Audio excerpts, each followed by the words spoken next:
Ben Rhodes, you wrote a book about this a few years ago, almost a canary in the coal mine, right?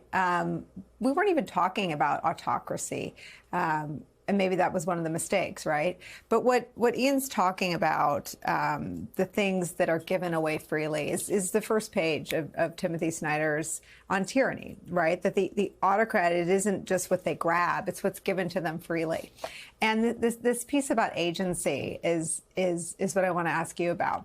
I mean, I think the best thing about the failure of the federal criminal justice system to try Trump, and we can blame the Supreme Court. We should blame the Supreme Court. I do it every day. But the inability to try Trump for crimes that took place on all of our TVs, right? He incited a riot whose mission statement was to, quote, hang Mike Pence and keep him in power after he lost in a free and fair election, so declared by his own Chris Krebs, his own administration, Bill Barr, all the way down the line, is meant to disorient and deflate the vote. But the only people who have had nothing taken from them yet are the voters. Tell me how this conversation plays out over the next 5 months. Well, look, I think one of the things that's been challenging is that people don't understand, and Ian referenced this, the difference this time around versus the last time. I won't belabor the point.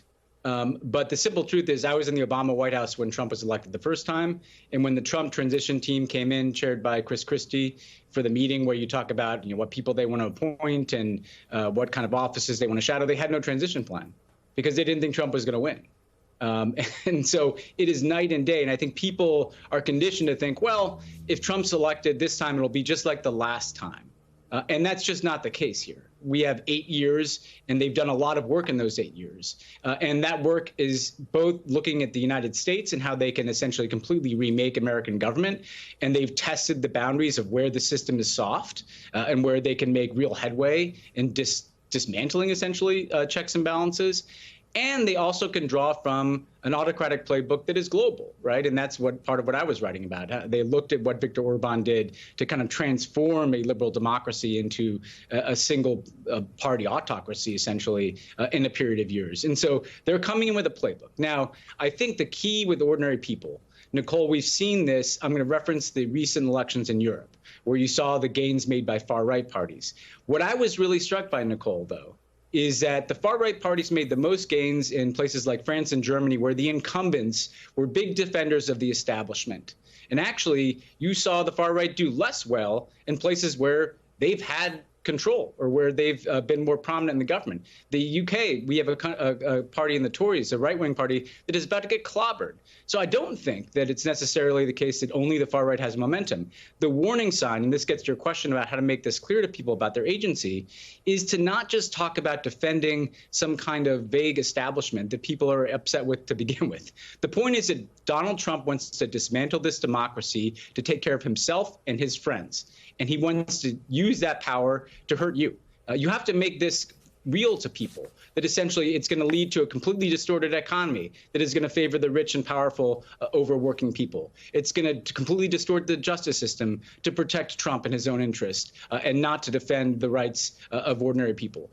This cannot just be a kind of academic discussion about democracy. It has to be about the fact that Trump wants to do this for himself and at your expense. And that's the kind of message that has worked in other countries over the last few years, where we've seen this push and pull between democracy and autocracy. These can't just be concepts. They have to be things that are made real to people.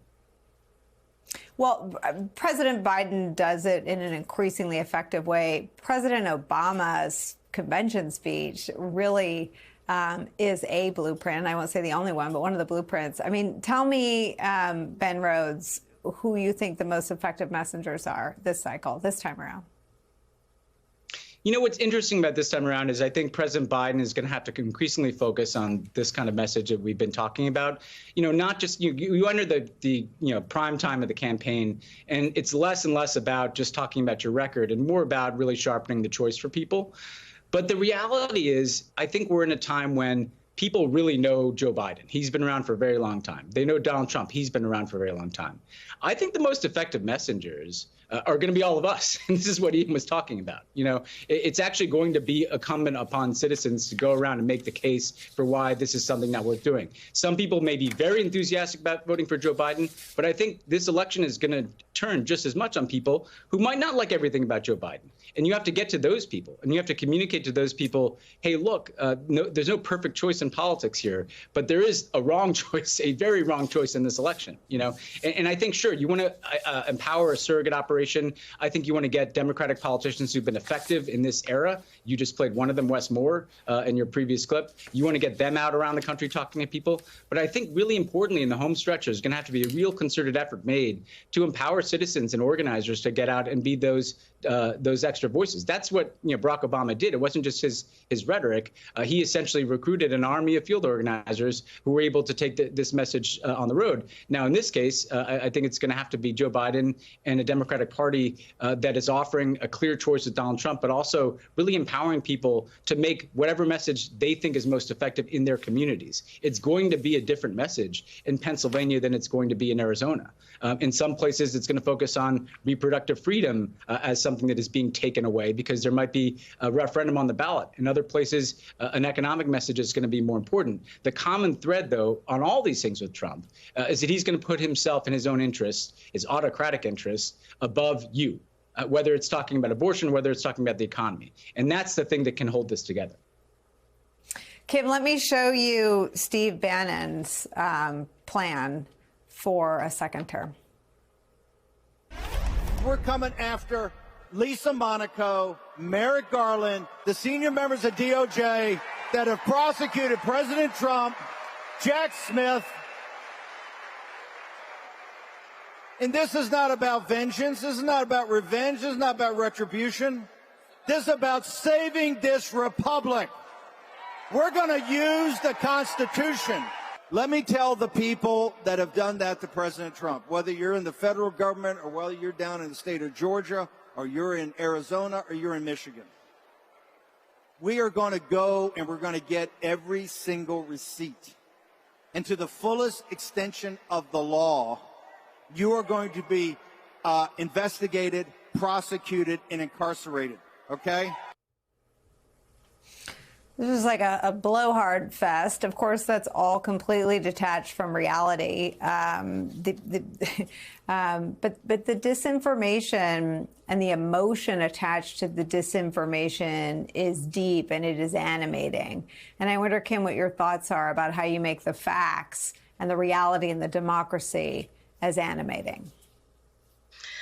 Yeah, well, clearly here you see Steve Bannon going after the pillars and all of the people and the institutions that have held Donald Trump accountable and who have, or at least are in the process of trying to hold Donald Trump accountable. So it's very predictable that this would be a message. But you have to try to speak, and I've been spending the better part of many years trying to do this, trying to break through that noise and talk about what the rule of law is and what it's meant to uphold, and that this is an attack on the rule of law because an autocracy needs an attack on the rule of law. But it's not just important in terms of an election in order to prevent this autocracy from taking hold, right? What Steve Bannon is talking about and what he is signaling, pointing out officials in places like Georgia or Michigan or Arizona, where the people who engaged in trying to stop the results of the 2020 election, the vote of the people, from being counted and being certified is really dangerous. Michigan is, of course, a state where there was a plot to kidnap the governor there because of her efforts in part to protect people from the pandemic and also to restore democracy and ensuring that everyone had the right to vote there in Michigan. So putting a target on these folks is extremely dangerous. That's something to remember. But also, Donald Trump doesn't want accountability. Steve Bannon tried to wink there and say it's not about revenge. But Donald Trump has said very clearly that it is about revenge. And since his enemies went after him, if he is back in power, he will go after his enemies. This is the clearest, most dangerous message that he has said since January 6th, when he sicked a crowd of supporters who he knew to be armed on the Capitol. This is really one of the most dangerous messages. And we can't underscore that enough to the American people so that they know clearly what the choice is in November.